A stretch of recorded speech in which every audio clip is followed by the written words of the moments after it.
క్రైస్తవ యవన సమాజమా, మీకు సవాల్. తరచుగా మీరు మీ స్నేహితులు కలిసినప్పుడు అంటూ వింటూ ఉండే మాట, హాయ్ బ్రో, దమ్ము కొట్టే దమ్ముందా? గంజాయి తాగే గట్స్ ఉన్నాయా? మత్తు పదార్థాలు త్రాగే మజా ఉందా?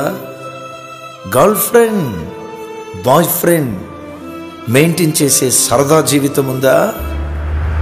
120 కిలోమీటర్ల వేగంతో 2 వీలర్ డ్రైవ్ చేయగలిగే ధైర్యం ఉందా?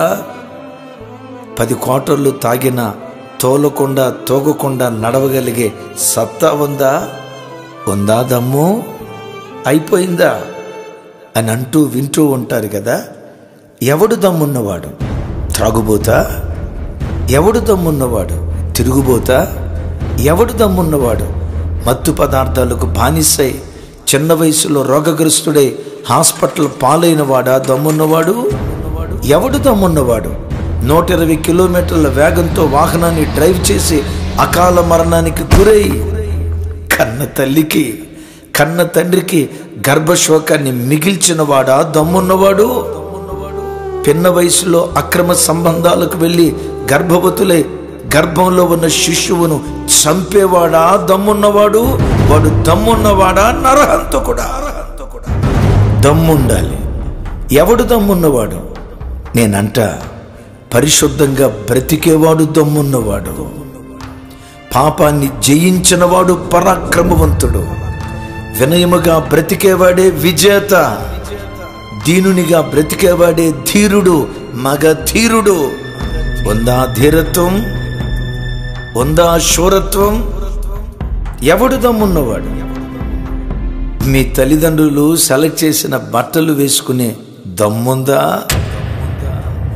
మీ తల్లిదండ్రులు చెప్పిన విధంగా హెయిర్ స్టైల్ వేసుకునే దమ్ముందా?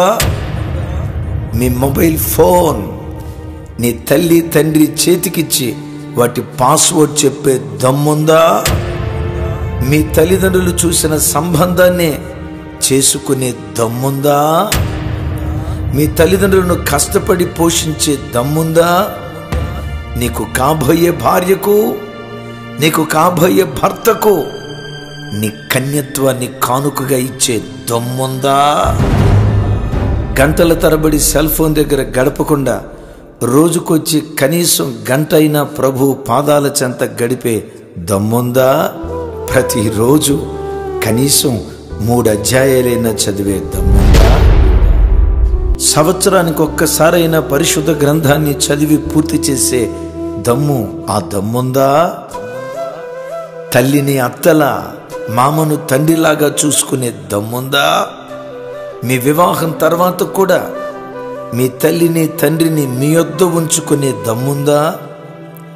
ఆ కాలంలో యోసేపు దానియేలు, ఈ కాలములో నేనే అని చెప్పగలిగే దమ్ముందా?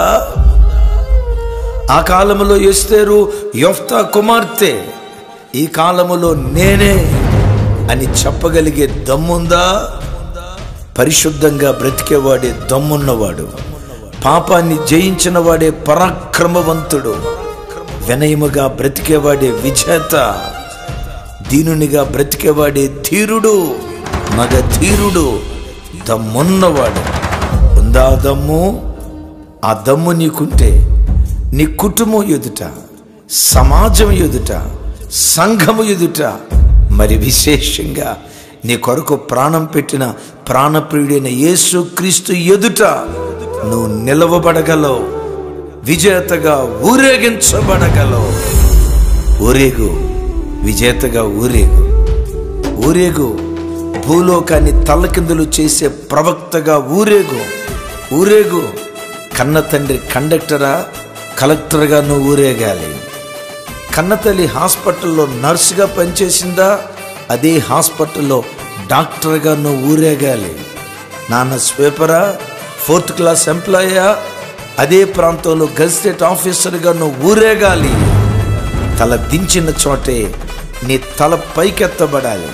అవమానము నొందిన చోటే 2 అంతల ఘనతతో ఊరేగు. ఊరేగు.